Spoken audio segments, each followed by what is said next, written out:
મિત્રો, એક સમયે લાખો લોકોમાં ચર્ચાનો વિષય બનેલી એક સત્ય ઘટના આપને સંભળાવવા જઈ રહ્યો છું.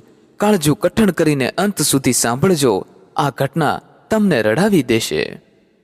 અબ્દુલ, આવતા મહિના 14 તારીખે વસંત પંચમીના દિવસે રિંકલના લગ્ન છે. તારે મોડામાં મોડું 13 તારીખે બપોર સુધીમાં પહોંચી જવાનું છે. મારી એકની એક દીકરીના લગ્ન છે. ધામધૂમથી લગ્ન કરવાના છે. જમાઈ સુહાસકુમાર કેનેડામાં સોફ્ટવેર એન્જિનિયર છે. 15 દિવસ પહેલાં જ બધું ગોઠવાયું છે. રિંકલ એના મામાને ત્યાં સુરત ગઈ હતી. એમાં સુહાસકુમારની માતાએ રિંકલને જોઈ મનમાં વસી ગઈ. એણે રિંકલના મામાને વાત કરી. જોણ ગોઠવાયું. રિંકલને સુહાસકુમાર ગમી ગયા અને એટલે જ તાત્કાલિક લગ્ન લેવાયા છે. લગ્ન પછી એકાદ મહિનો સુધી સુહાસકુમાર ભારતમાં રહેશે, પછી કેનેડા જવાના છે. એટલે તારે અને સકીનાએ બાપ દીકરીએ 13 તારીખે આવી જ જવાનું છે. સુહાસકુમારના મિત્રો કેનેડાથી અને દિલ્હીથી આવવાના છે. તારી શરણાઈના સૂરે મારી દીકરી વળાવવાની ઈચ્છા છે. બોલ, છે ને ખુશીના સમાચાર? જગા શેઠે અબ્દુલને કહ્યું. અબ્દુલની આંખ ભીની થઈ ગઈ અને એ બોલ્યો, અરે શેઠજી, તમે ના કહો તો પણ હું તો આવું જ ને. તમે મારા શેઠ કહેવાવ. શેઠ, તમારે તો મને હુકમ કરવાનો હોય, હુકમ. બહુ સારા સમાચાર આપ્યા. જો ને, તમારી દીકરીના લગ્નમાં હું એવી શરણાઈ વગાડીશ કે લોકો દંગ રહી જશે. શેઠ સાહેબ, તમારી દીકરી એ મારી દીકરી જ ગણાય ને. અબ્દુલે 2 હાથ ઉપર લંબાવીને કહ્યું. અને હા, બીજી વાત કે તને તારી એકની એક દીકરી સકીનાના સોગંદ છે. જો ના પાડીશ તો તને સારી એવી રકમ પણ આપવાની છે. એ તારે લેવી જ પડશે. અત્યાર સુધી તે મારું બહુ માન રાખ્યું છે. દીકરાના લગ્નમાં ભલે ને તે 1 પાઈ ના લીધી, પણ આ મારે દીકરીનો પ્રસંગ છે અને છેલ્લો પ્રસંગ છે. મારે બધાને ખુશ કરવાના છે. અને આલે તારા માટે સુરતથી 2 જોડી તૈયાર સુરવાળ અને કફની લેતો આવ્યો છું.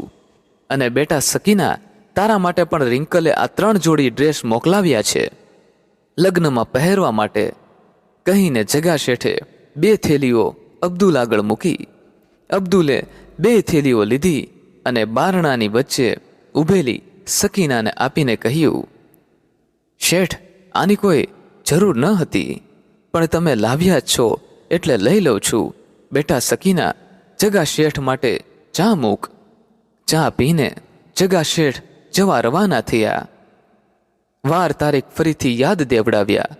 સકીનાને સોની નોટ આપી અને જગા શેઠની કાર રસ્તા પર ચાલતી થઈ. જગા શેઠ અને અબ્દુલ વચ્ચે 30 વર્ષનો ગાઢ સંબંધ હતો. સંબંધ પણ અચાનક જ બંધાઈ ગયો હતો. અમુક સંબંધો માટે ખાસ પ્રબંધો કરવા પડતા નથી, એ આપોઆપ સર્જાય છે. આમ તો જગા શેઠનું વતન ચલાળા પાસે આવેલ એક નાનકડું ગામ. જાતના પટેલ અને ખેતી સારી. ચલાળાથી ધારી વચ્ચે એક ફળદ્રુપ જમીનનો એક લાંબો પટ્ટો આવેલો છે. એ પટ્ટામાં જગા શેઠને 150 વીઘા ચૂરમા જેવી જમીન હતી. સાથોસાથ પાણીનું જૂના વખતનું એક નવાણ પણ હતું, જેમાં ગમે એવડો દુષ્કાળ પડે પાણી ખૂટતું જ નહીં. ગામના વૃદ્ધ વ્યક્તિઓ કહેતા કે 56 કાળમાં પણ નવાણમાં પાણી ભરપૂર હતું. જગા પટેલના બાપા કાળુભાઈ કાંડા બળિયા અને મહેનતુ હતા. એ જ વારસો જગા પટેલમાં ઉતર્યો હતો. ઘરે સુખ સાહેબીનો પાર ન હતો. 30 વર્ષ પહેલા જગા પટેલ કેરીઓ લેવા તાલાળા ગીર ટ્રેનમાં બેસીને ગયેલા. તાલાળા રેલવે સ્ટેશન પર ઉતરીને એ હાલીને આજુબાજુ આવેલ આંબાવાડિયામાં નજર નાખતા હતા. એ વખતે એની ઉંમર 25 વર્ષની હશે. તાલાળાની મુલાકાત લેવાનું કારણ એટલું જ હતું કે અઠવાડિયા પછી એને ઘરે ભાગવતની સપ્તાહ બેસવાની હતી. અને જગા શેઠના બાપા કાળુ શેઠને એવી ઈચ્છા હતી કે આ વખતે ભાગવત કથામાં જે સંબંધીઓ અને ભાવિકો કથા રસપાન કરવા આવે એને ખાવામાં કેરીનો રસ અને પીવામાં શેરડીનો રસ 7 દિવસ આપવો. શેરડી માટેની વ્યવસ્થા તો થઈ ગઈ હતી, પણ આટલી બધી કેરીની સગવડ કરવા માટે એ તાલાળા આવ્યા હતા. એક મોટા આંબા વાડિયા પર એની નજર ઠરી. જાપો ખુલ્લો હતો અને આંબા વાડિયામાં કોયલના ટવકા સંભળાતા હતા. આજુબાજુ 1-2 મોર પણ નજર આવ્યા અને થોડે આઘેરું કોઈ શરણાઈ વગાડતું હોય એવું લાગ્યું. જગા શેઠ ત્યાં ગયેલા અને એક 18 વર્ષનો છોકરો એક આંબાની ડાળ પર ચડીને શરણાઈના સૂર રેલાવી રહ્યો હતો. અબ્દુલ સાથેની એની આ પહેલી મુલાકાત. અબ્દુલે આંબાવાડિયામાં રખેવાળાનું કામ કરતો હતો. આંબાવાડિયાના માલિક સાથે વાત થઈ. કેરીનો ભાવતાલ થયો. સાટું નક્કી થયું. રોજે રોજ 40 મણ પાકલ કેરી તાલાળાથી ટ્રેનમાં ચડાવી દેવામાં આવશે. એ ચલાળા ઉતરી જશે. બાનું પણ દેવાઈ ગયું. જગા શેઠે અબ્દુલ વિશે પૂછ્યું. આંબાવાડિયાના માલિક દેવાયતભાઈએ કહ્યું, એ છોકરો 12 વર્ષથી મારે ત્યાં છે. મને જ્યારે એ મળ્યો ત્યારે માંડ 6 વર્ષનો હતો. હિન્દી બોલતો હતો. એ પોતાનું નામ જ બોલી શકતો હતો. એ વર્ષે અહીં હિરણનંદી ગાંડી તૂર બની હતી. 2-3 ટ્રક એમાં તણાઈ ગયેલા હતા. યુપી બાજુના ટ્રક હતા. અહીં સાસણમાં બાંધકામનું ચાલે છે ત્યાં કામ કરતા હતા. છોકરાનો ફોટો પણ છાપામાં આપેલો. પોલીસે 2-3 દિવસ છોકરાને રાખ્યો. સાસણ અને તાલાળા અને છેક વેરાવળ સુધી બધે પૂછી જોયું. પોલીસે છેવટે અનાથ આશ્રમમાં આ છોકરાને મૂકવાનું નક્કી કર્યું હતું. આ છોકરો મને મળ્યો હતો એટલે કાગળિયામાં સહી કરવા માટે હું પોલીસ સ્ટેશન ગયેલો. મારી ઘરવાળી શાંતુ મારી જોડે. છોકરો મને જોઈને વળગી ગયો. એને મારી સાથે આવવું હતું. શાંતાને જોઈને એ બોલ્યો, અમી.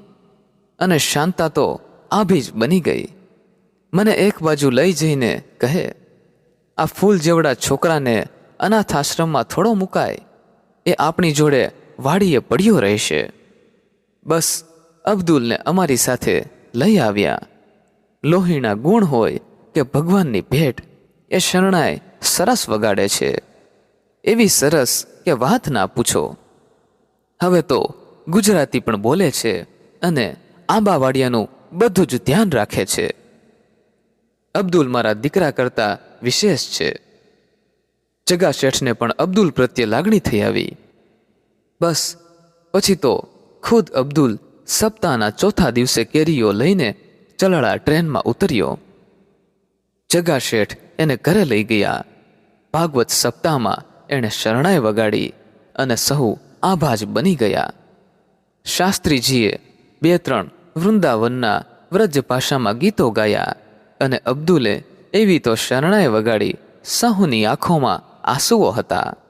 વળતી ટ્રેનમાં જગા શેઠે દેવાયતભાઈને સંદેશો મોકલ્યો કે અબ્દુલ હવે સપ્તાહ પૂરી થશે ત્યારે જ આવશે. જૂના ફિલ્મના ગીતો પર અબ્દુલ અદ્ભુત શરણાઈ વગાડતો. સપ્તાહ પૂરી થઈ. ભાગવત સપ્તાહ વાંચનાર શાસ્ત્રીજી જગત પ્રકાશજીએ કથા પૂરી થયા પછી કહ્યું, જગાભાઈ, આ છોકરાને ગળથુથીમાં શરણાઈના સૂર મળ્યા છે. હું 4 વર્ષ વૃંદાવન રોકાયો છું. ત્યાંના સારા સારા શરણાઈ વાદકો સાંભળ્યા છે, પણ અબ્દુલમાં જે ઊંચાઈ અને કરુણતા આવે છે એ ત્યાં કોઈનામાં નથી. આ તો ચિત્રે વીટ્યું રતન છે. કોઈ અલગારી ફકીર ઓલિયો છે. જીવનભર સંબંધ સાચવજો. તમારા જીવનમાં દુઃખ ક્યારેય નહીં આવે. આ અબ્દુલના રૂપમાં તમને ઓલિયો મળી ગયો છે. બસ પછી તો જગા શેઠ આજુબાજુમાં કોઈ સંબંધીને ત્યાં લગ્ન પ્રસંગ હોય ને તો અબ્દુલને કહી દે કે તારે શરણાઈ વગાડવા આવવાનું છે અને અબ્દુલ તૈયાર જ હોય. ના કોઈ ભાવતાલ કે ના કોઈ રકજક. જગા શેઠ જે રકમ અપાવે એ લઈ લે. પણ એક વાતનો નિયમ કે જગા શેઠ કહે ત્યાં જે શરણાઈ વગાડવા જાય બાકી કોઈ ગમે એટલા રૂપિયાની ઓફર કરે, અબ્દુલના હોઠ પર શરણાઈ ના જાય એ ના જાય. સંબંધ કાટો થતો ગયો. 3 વર્ષ પછી અબ્દુલ સાસણ પાસેના એક ગામમાં પરણ્યો પણ ખરો. વર્ષ દિવસ પછી અબ્દુલને ત્યાં સકીનાનો જન્મ થયો. સકીના 5 વર્ષની હતી ત્યારે એની માતા ફાતેમાનું મૃત્યુ થયું હતું. જગા શેઠના દીકરાના લગ્નમાં પણ અબ્દુલ સકીના સાથે આવ્યો હતો. જાન પરણવા મહુવા ગઈ હતી અને વરઘોડા વખતે જે શરણાઈ વગાડી અબ્દુલે તેના પર જાનૈયા તો પાગલ થઈને નાચ્યા, પણ રસ્તે નીકળનાર મહુવા વાસીઓ પણ થંભી ગયા હતા. ખાસ તો કન્યા વિદાય વખતે અબ્દુલ બાબુલ કી દુઆએ લેતી જા તુજકો સુખી સંસાર મિલે. એ શરણાઈ એ એટલું ઘૂંટીને કરુણ વગાડતો કે કઠણ કાળજાના લોકોની આંખોમાંથી પણ રીતસરના આંસુઓ વહેવા લાગતા હતા. વાતાવરણ એટલું કરુણ બનતું કે આજુબાજુ સુનકાર અને એક ગમગીની ભર્યો સન્નાટો પ્રસરી જતો. સમય વીતતો ચાલ્યો. દર ઉનાળે આંબાવાડિયામાં પેલો ફાલ આવે એટલે 4 ટોપલા કેરીઓ લઈને અબ્દુલ દેવાયતભાઈની રજા લઈને પોતાની દીકરી સાથે એક દિવસ માટે જગા શેઠને ત્યાં આવે. જગા શેઠની રિંકલ અને સકીના આખો દિવસ સાથે કાઢે અને વળી બીજા દિવસની ટ્રેનમાં જગા શેઠ એને ચલાળાથી વિદાય આપે. શિયાળામાં લગ્ન પ્રસંગની સિઝનમાં અબ્દુલની શરણાઈ વાદનનું એડવાન્સ બુકિંગ થઈ જાય અને એ પણ જગા શેઠ પાસે જ. જગા શેઠ જ બધી તારીખો ગોઠવી આપતા. અબ્દુલ પાસે હવે સારા પ્રમાણમાં પૈસા આવતા હતા. તેમ છતાં એ પૈસો એણે પોતાના માટે ક્યારેય વાપર્યો ન હતો. બાપ દીકરીને જોઈને એટલા ખપ પૂરતા પૈસા એ રાખીને બાકીના પૈસાની ખેરાત કરી દે. દર શુક્રવારે એ મસ્જિદની બહાર જરૂરિયાતમંદ લોકોને ખાવાનું કે કપડાં વહેંચતો હોય અથવા તો તાલાળાથી નીકળતી ટ્રેનમાં જે કોઈ ફકીર, સાધુ કે જરૂરિયાતમંદ લોકો મળી આવે એને યથાશક્તિ મદદ કરે. રહેવાનું તો આંબાવાડિયામાં જ. ઘણા વર્ષો સુધી કાચા મકાનમાં રહ્યા પછી એક વખત દેવાયતભાઈ બરાબરના ખીજાયા. પછી માંડ માંડ અબ્દુલે સારું કહી શકાય એવું મકાન કરેલું. બસ સવાર સાંજ નમાજ, આંબાવાડિયાનું ધ્યાન, પોતાની દીકરી સકીના અને શરણાઈ. અબ્દુલના જીવનનો ચતુષ્કોણ અહીં જ પૂરો થઈ જતો હતો. લગ્નની તારીખ નજીક આવી જતી હતી. તડામાર તૈયારીઓ ચાલતી હતી. 8 તારીખે વળી જગા શેઠે એક માણસને તાલાળા મોકલી આપ્યો અને અબ્દુલને કંકોત્રી પહોંચાડી. શેઠ સાહેબને કહેજો કે ચિંતા ના કરે, હું 13 તારીખે આવું છું, હૈયે ધરપત રાખે. અબ્દુલે કહ્યું. 13 તારીખે રાતે 8 વાગ્યે ચલાળાના રેલવે સ્ટેશન પર અબ્દુલ ઉતર્યો. જગા શેઠે આપેલ સુરવાલ પહેર્યો હતો, માથે રાજસ્થાની પાઘડી હતી. અબ્દુલની શરણાઈ પર નવા નકોર ફૂમતા બંધાયેલા હતા. શેઠનો મોટો દીકરો હરેશ એને લેવા આવ્યો હતો. ચાચા, સકીના ના આવી? ના દીકરા, એ એના મામાને ઘરે ગઈ છે, કાલે બપોર સુધીમાં આવી જશે. કેમ ચાલે છે દીકરા લગ્નની તૈયારી? બધું હેમખેમ તો છે ને? અબ્દુલે કારમાં બેસતા કહ્યું. હા ચાચા, બસ તમારી જ રાહ હતી. આજે રાતે તમારું શરણાઈ વાદન સાથે ગરબાનો કાર્યક્રમ રાખ્યો છે. ઘણા લોકો તમારી શરણાઈ વાદન સાંભળવા ઉત્સુક છે. જાન આજ બપોરે જ આવી ગઈ છે. આપણી જૂની વાડી છે ને, ત્યાં 10 વીઘામાં મંડપ ગોઠવ્યો છે, પણ માણસો જ એટલું આવ્યું છે ને કે લગભગ એ પણ ભરાઈ જશે. એ તો બધું બેટા જગા શેઠને આભારી છે. જગા શેઠ જેવો માણસ વલ્લો માણસ ભાગ્યે જ જોવા મળે. પારકી છઠ્ઠીનો જાગતલ માણસ છે. તારા બાપા સંબંધ નિભાવી જાણે એવો માણસ છે. વાતો ચાલતી રહી. ગાડી ગામમાં પ્રવેશી. જગા શેઠના ઘરે જ અબ્દુલને ઉતારો અપાયો. અબ્દુલે કહ્યું, મને તો વાડીમાં જ ફાવશે. અહીં તમારે મહેમાન હોય અને કપાણ થાય. પણ જગા શેઠ બોલ્યા, તારા જેવા સુવાણવાળો ભાઈબંધ હોય ને ત્યાં કપાણ આવી રહી ભાઈ. જગા શેઠ અબ્દુલને ભેટી પડ્યા. આડાઅવળી વાતો થઈ. રાતે રાસ ગરબાનો કાર્યક્રમ ગોઠવાયો. રિંકલ આવી જમાઈ સાથે. અબ્દુલ ચાચાએ ખુદા તાલાની બંદગી કરતા 2 હાથ જોડીને કહ્યું, સદા સુખી રહે મારા દીકરા. રાતે ગરબા રાસ પૂર બહારમાં જામ્યા હતા. અબ્દુલની શરણાએ આજ અદ્ભુત રસ વહાવતી હતી. માથે સાફો અને એમાં પીળા ફૂમતા સાથે ગરબાની મધ્યમાં એક તાલે અબ્દુલ શરણાઈ વગાડતો હતો. બધા જ મંત્રમુગ્ધ થઈને શરણાઈના તાલે પગના સથવારે રાસ ગરબામાં ઝૂમી રહ્યા હતા. ગરબા રાતે 2 વાગ્યા સુધી ચાલ્યા. સહુએ અબ્દુલના ભરપેટ વખાણ પણ કર્યા. સવારે વરઘોડામાં પણ અબ્દુલે જમાવટ કરી દીધી. જાનૈયાઓ મન મૂકીને ફિલ્મોના ગીતના સહારે નાચ્યા. અબ્દુલ આજે વરઘોડામાં પહેલી વાર ધીમે ધીમે થિરકતો હતો. વારે ઘડીએ એ સુહાસને લળીને માન આપતો હતો. વરઘોડો મંડપે પહોંચ્યો. રિંકલના પરણેતર શરૂ થયા. અબ્દુલ મંડપ સામે બેસી ગયો. કન્યાદાનનો સમય આવ્યો. અબ્દુલે એક થેલીમાંથી સોનાના ઘરેણાં કાઢ્યા અને જગા શેઠ સામે જઈને 2 હાથ જોડ્યા. શેઠ, તમારે કોઈ કમીના નથી. હું લાવ્યો છું એ કાંઈ નથી. બસ રિંકલ દીકરા માટે આટલું જ લાવ્યો છું. આ લાવો લેવા દેજો મને આજે, કહીને ભીની આંખે રિંકલ સામે ઘરેણાં મૂક્યા. એમાં એક ઘડિયાળ પણ હતું.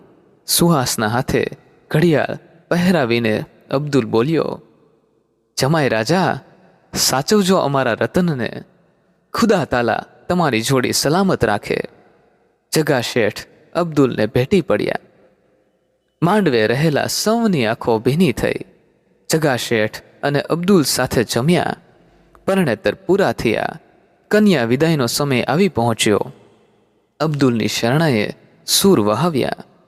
બાબુલ કી દુઆએ લેતી જા, જા તુજકો સુખી સંસાર મિલે. અબ્દુલના શરીરમાં જેટલા શ્વાસ હતા એ તમામ ઘૂંટાઈ ઘૂંટાઈને બહાર આવી રહ્યા હતા. રિંકલને વિદાય અપાઈ રહી હતી. સામાન્ય રીતે કન્યા વિદાયમાં અબ્દુલ 30 મિનિટ કરતાં વધારે શરણાઈ વગાડતો નહીં. પણ આજે એણે 1 કલાક સુધી શરણાઈ વગાડી અને દિલ દઈને વગાડી. વાતાવરણમાં એક ઘેરી કરુણતા છલકાઈ ગઈ. તમામની આંખમાંથી અશ્રુ વહી રહ્યા હતા. ગામને પાદર અબ્દુલ એક બાજુ ઊભો રહી ગયો હતો. રિંકલ અને સુહાસ કુમારે વિદાય લીધી અને જગા શેઠનો એક છેલ્લો પ્રસંગ ધામધૂમથી ઉકલી ગયો. સૌ પાછા કામમાં લાગી ગયા. સાંજે 8 વાગ્યે જગા શેઠે એના દીકરા હરેશને પૂછ્યું, અબ્દુલ ક્યાં ગયો? દેખાતો નથી. કદાચ થાકીને સૂઈ ગયો હશે. ક્યાં છે એ? એ તો તરત જ નીકળી ગયો હતો રિંકલની વિદાયથી. ત્યારે મને કીધું કે શેઠને વાત ના કરતા, મારે ઉતાવળ છે, પછી નિરાતે આવીશ. તમે વ્યવસ્થા કરી દો એટલે મેં એક કારમાં એની જવાની વ્યવસ્થા કરી દીધી છે. એ કાર પણ હમણાં જ તાલાળા એને મૂકીને આવી જશે. મારો ખરો કહેવાય પણ એણે રંગ રાખી દીધો એ વાત પાકી છે. બધા એની શરણાઈના સૂર સાંભળીને ખૂબ જ ખુશ હતા અને એણે રિંકલને પણ ઘણું આપ્યું છે. જમાઈને પણ ઘડિયાળ આપી છે. હવે આવતે વર્ષે એની દીકરીની શાદી છે. એનો તમામ ખર્ચ આપણે ઉઠાવવાનો છે. ત્યાં અબ્દુલને મૂકીને કાર પાછી આવી. કારમાંથી હરેશનો ભાઈબંધ ઉતર્યો અને સીધો આવીને ચપાટાભેર બોલી ઉઠ્યો, હરેશભાઈ, ભારે થઈ ગઈ. હું અબ્દુલને લઈને તાલાળા પહોંચ્યો. રેલવે સ્ટેશન પર જ ઉતરી ગયો અને મને કહે હું ચાલીને જતો રહીશ. મને ચા પાય સ્ટેશન પર, અને એ જતો રહ્યો. હું એને ઘર સુધી મૂકવા જવાનો હતો, પણ એને ના પાડી અને કીધું કે રસ્તો ખરાબ છે, રસ્તાનું રિપેરિંગ કામ હાલે છે. એ ગયા પછી ચાવાળાએ જે વાત કરી એ સાંભળીને હું થથરી ગયો. મિત્રો, આગળ શું બન્યું એ ઘટનાની વાત કરીએ તેના પહેલાં જો આપ ચેનલ પર નવા દર્શક હોય તો નીચે આપેલું સબસ્ક્રાઇબનું બટન દબાવીને ચેનલને અત્યારે જ સબસ્ક્રાઇબ કરી લેજો મિત્રો, જેથી દરેક નવા એપિસોડની માહિતી આપને સમયસર મળતી રહે. અને સબસ્ક્રાઇબ બટનની બાજુમાં બેલ આઇકોનને પણ જરૂરથી દબાવી દેજો. કાલે વહેલી સવારે એ અને સકીના પેલી ગાડીમાં આપણે ત્યાં આવવાના હતા અને 4 વાગ્યે સકીનાને સાપ કરડ્યો. સકીના થોડી જ વારમાં મૃત્યુ પામી. આંબાવાડિયાના માણસો ભેગા થઈ ગયા. આજુબાજુમાં બધે જ આ સમાચાર સાંભળીને અરેરાટી ફેલાઈ ગઈ. સકીનાની દફન વિધિ કરીને એ 3 વાગ્યે નવા કપડાં પહેરીને સ્ટેશન પર આવી ગયો આપણે ત્યાં. અને રેલવે સ્ટેશન પર એની સાથે દેવાયતભાઈ હતા. એને કહેતો હતો, દેવાયતભાઈ, જે થવાનું હતું એ થયું. જગા શેઠને ત્યાં જવું પડશે, એમાં નહીં હાલે.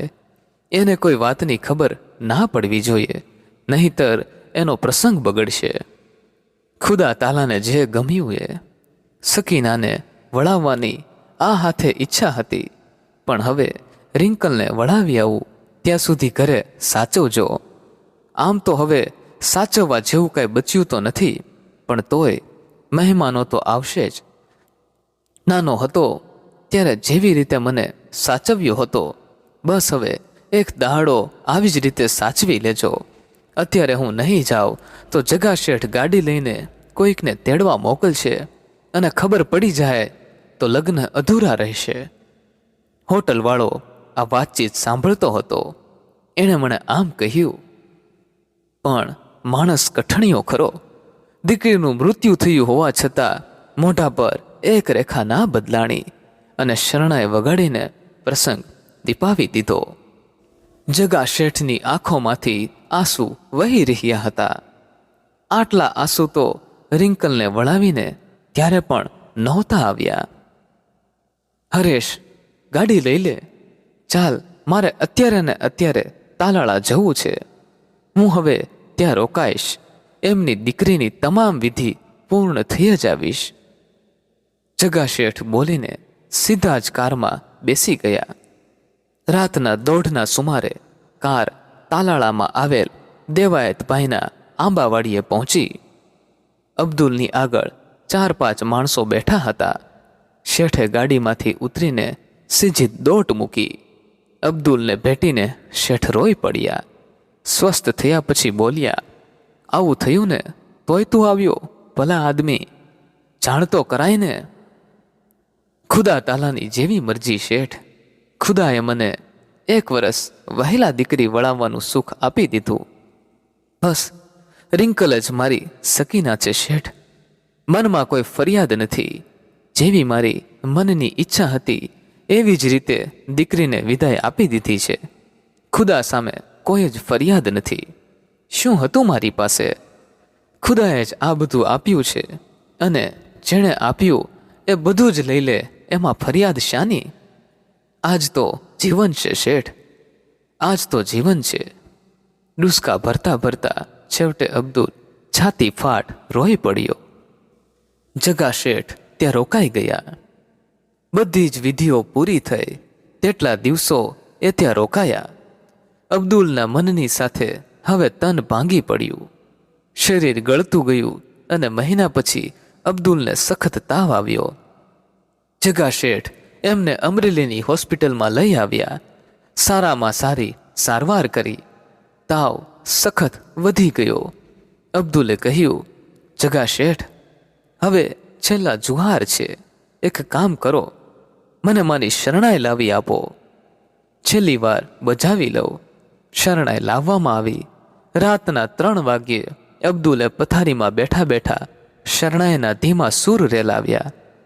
સામે એક નર્સ ડૉક્ટર અને જગા શેઠના ઘરના તમામ સભ્યો ઊભા હતા.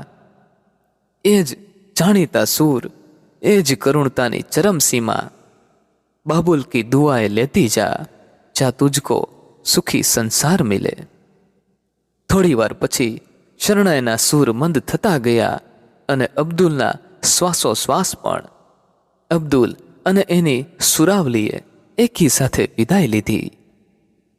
વહાલા મિત્રો, આ એપિસોડ આપને પસંદ આવ્યો હોય તો ખાસ વિડીયોને લાઈક કરી અને એકવાર કોમેન્ટ બોક્સમાં સાચા મનથી જય માતાજી જરૂરથી લખી નાખજો, જેથી માતાજીની કૃપા આપ સૌના પરિવાર પર બની રહે. અને મિત્રો, આ કહાની વિશે આપનું શું કહેવું છે તે પણ આપ અમને કોમેન્ટ બોક્સમાં જરૂરથી જણાવજો. અને ખાસ મિત્રો, આપણી આ ચેનલને સબસ્ક્રાઇબ કરવાનું ભૂલશો નહીં, જેથી આવી જ સત્ય ઘટના અને સત્ય ઘટના પર આધારિત કહાની આપને સમયસર સાંભળવા મળતી રહે. ફરીથી મળીશું મિત્રો કોઈ નવા એપિસોડ સાથે. ખૂબ ખૂબ ધન્યવાદ. જય મા ગાત્રાળ. જય શ્રી કૃષ્ણ.